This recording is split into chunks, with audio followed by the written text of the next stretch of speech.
محسن انسانیت حضرت محمد صلی اللہ علیہ وآلہ وسلم دنیا میں تشریف لائے تو آپ نے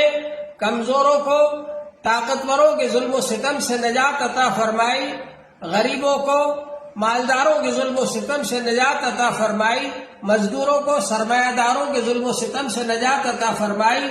آپس میں جو کالے گورے کے اور خاندانی اونچ نیچ کی وجہ سے جھگڑے ہوتے تھے ان کو ختم فرمایا، اور حضور پاک صلی اللہ علیہ وآلہ وسلم نے سب کو مل جل کر رہنے کی تلقین فرمائی، سب کو بھائی بھائی بنا دیا، بھائی چارہ قائم فرمایا، ساری دنیا کے اندر امن قائم فرمایا۔ آج بھی اس بات کی ضرورت ہے کہ ہم لوگ حضور پاک صلی اللہ علیہ وآلہ وسلم کو اپنا رہبر مانے، اپنا مقتدی مانے، اپنا پیشوا مانے، اور حضور پاک صلی اللہ علیہ وآلہ وسلم کی ہدایات اور تعلیمات اور آپ کے آدیش کے مطابق اپنی زندگی گزاریں اور اپنی زندگی کو کامیاب بنائیں۔ اللہ جل شانہ ہم سب کو اس کی توفیق عطا فرمائے۔ وآخر دعوانا الحمد للہ رب العالمین۔